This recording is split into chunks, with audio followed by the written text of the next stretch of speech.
Hey now. All right, we're ready to roll on a Tuesday. We had Rico browbeating Brendan Shabath. We got Jeremy Otto's birthday today. You know pregnancy's in the air. We have so much to do, but the big news of the day. No browbeating. It's not Jeremy. I'm the big winner. Mikey's the big winner. Michigan wins the national championship. I win the bet with Rico. Almost executed a prank. And we've got a lot of good stuff. I want to do this. There are multiple ways for us to talk about Michigan winning it all. No. First of all, congratulations. Thank you. You called it. You saw it. That's right. You forecasted it. You didn't even need Arizona. Yeah. You just threw them in as a throw-in. Well, you were offering two teams back in January, so I said, okay. So, yeah, congratulations. Thank you. And I'm sorry that Evan and I pranked you. No, we're not bringing in a live hibachi chef Thursday. Yeah, for the that day almost game. got ugly. I was like, wait, what? David, I know listeners, you didn't get to see Rico's face, but David did, and it was glorious. I had convinced. No. Oh, boy. Congratulations. Thank Mike. you. I just need to let you know. Thank you. For those who aren't watching, I am donning Dude, the that hat. hat is the most ridiculous thing in the world. We had Rico convinced that we had corporate catering from a very well-known hibachi house coming in on Thursday, and Rico was footing the bill. Here's the ways we can do this. Yeah, it went from a sad bowl to I'm feeding everybody? Huh? He was in the middle of a conversation, people, and then immediately looked over at Mike and said, What are you talking about? He looked like Bill Raftery when the buzzer beater happened. Duke and UConn. He went Bill Raftery mode. It took Rico about 7 seconds to sway around and go, wait, what? But two ways to talk about this. I like the historical context, and then I know you've got a question for Michigan that's really exclusive to Michigan fan. So, look, I said yesterday, and so did you, if they won this, they are now in elite company as not just a team that won a title. And I'm not soft pedaling winning a title. I'm saying I put Michigan right up there with 24 UConn, 09 UNC. To me, you can make a case 12 Michigan, Kentucky. if you wanted.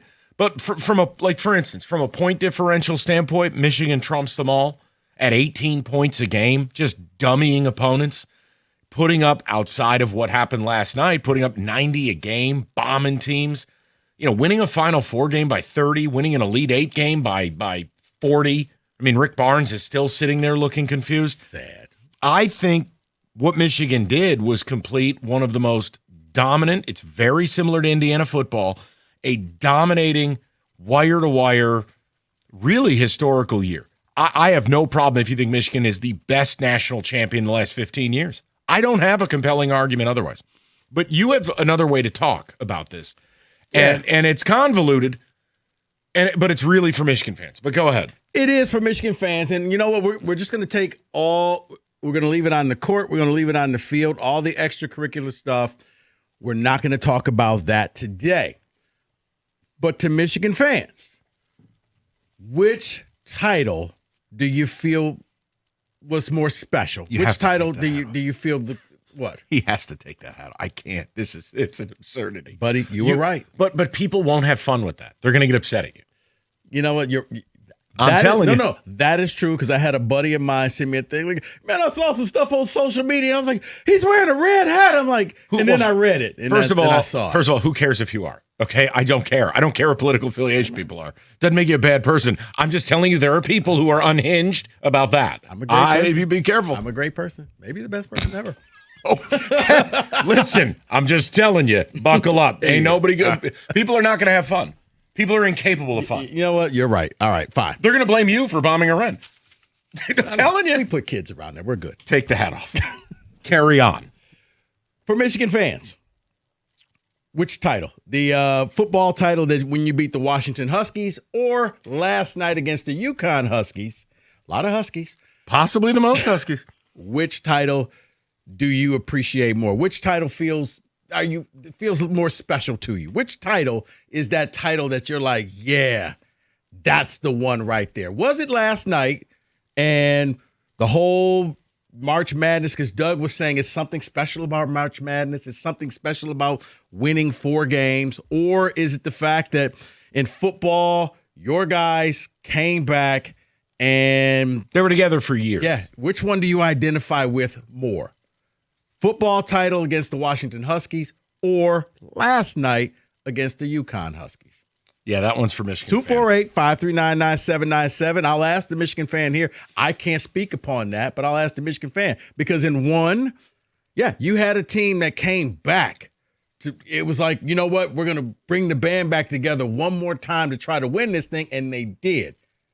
And then last night, you had a team that they let you know, hey, these are first team with 5 transfers out on the court. I don't care about the transfers. I thought they overplayed that a little bit. The network, not Michigan. They did. They got to stop because the myth of the built versus bought thing, like people, do you understand the first conversation at the end? For instance, for angry Spartans like Brendan Shabath, the first conversation Tom Izzo had was, okay, Jeremy, how much do I have to pay you to stay?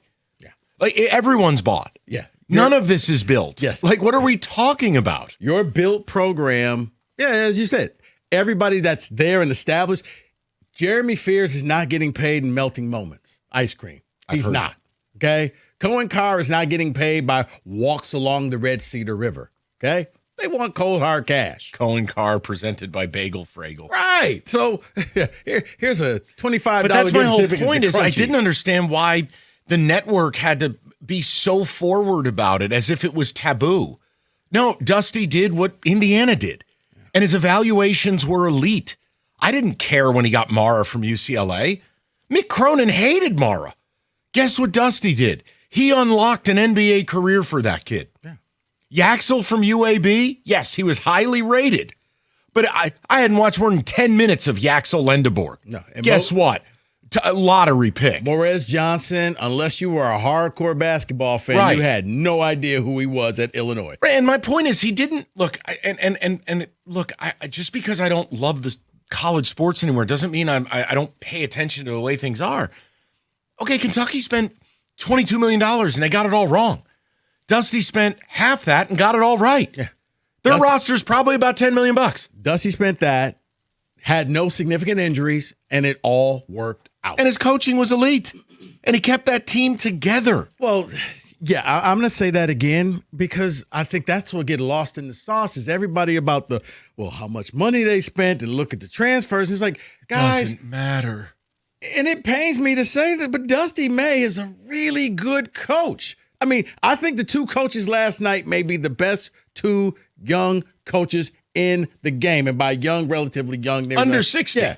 These are guys that are going to be around for a while. And like UConn had to fight off keeping Hurley from going to the pros. You're probably going to do the same thing for Dusty going to the pros because they are the next generation of coaches. And he has some great strategy and the stuff worked. And I can't just sit here and it's lazy to say, well, you just paid for the team. No, because you know what that is? Everybody pays for their Do team. you remember the Keystone Light commercials, bitter beer face? Yes. That's Spartan fans. It's got to stop. You don't have to be happy about Michigan winning the title, but don't act like bitches. Don't do that. I think it transcends Spartan fans. I think it's everybody that's a non-Michigan fan. It's like, well, it's unethical the way you guys did it. No, that's college sports. It's If you have an issue with what Michigan did, then you have an issue with the sport.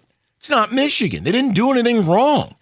Look, you don't have to like some of the crap that they do, but like case in point to why they are a monolith and why they are as good as I think they are, UConn got the game they wanted. Yeah. They got a game in the 60s. They got a rock fight. Now, what did we talk about? You're never going to beat Michigan shooting 31% from the field and 27% from deep. UConn had to hit 10, 11, 12, 13 three-pointers. They had to be able to get that, or because they weren't going to be able to score inside. Cutscene.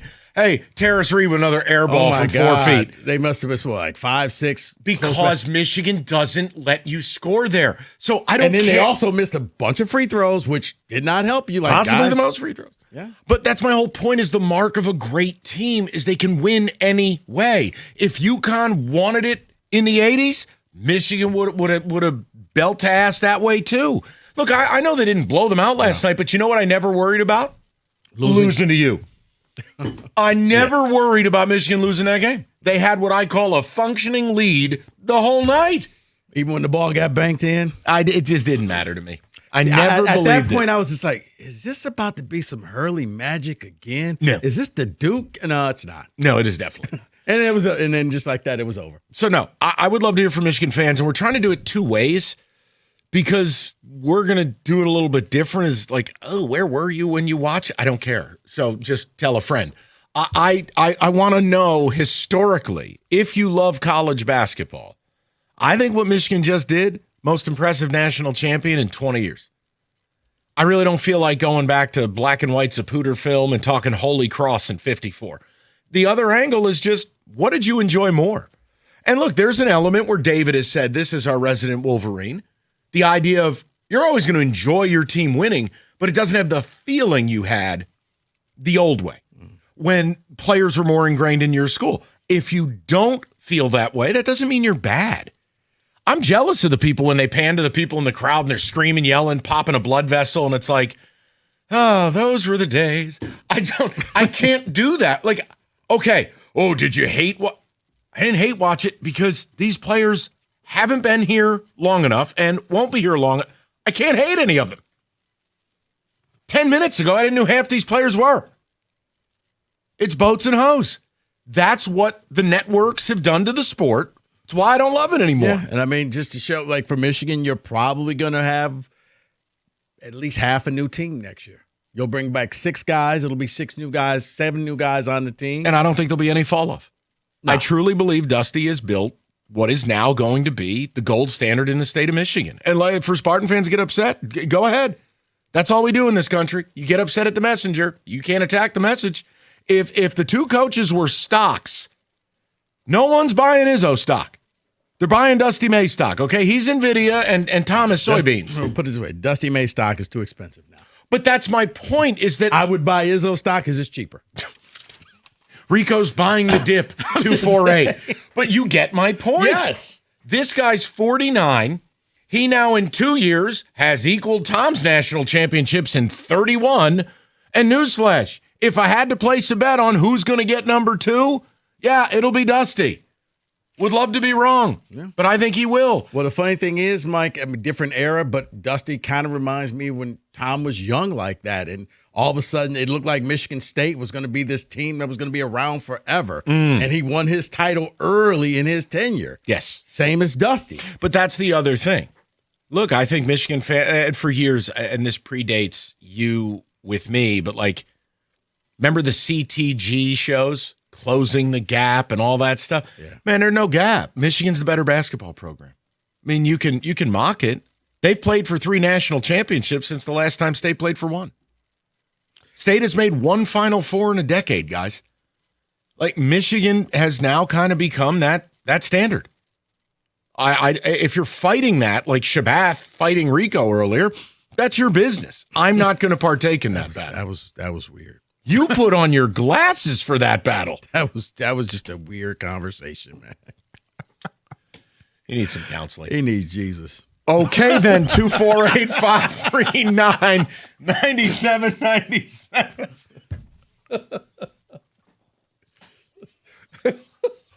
We'll hear from David momentarily. David, congratulations. I'm happy for you. I'm happy for Rieger. Oh, my God. Rieger just... I'm happy for my friends Craig and Rick. The rest of you can go to hell. I'm kidding. It's fine. David, text communications momentarily. We're going to get the win. This has nothing to do with Otto's birthday. We are going to get to the Red Wings later. We have a ton of stuff to do, but it starts with the championship, Michigan, and the 2 different ways we're talking about it. 97-1.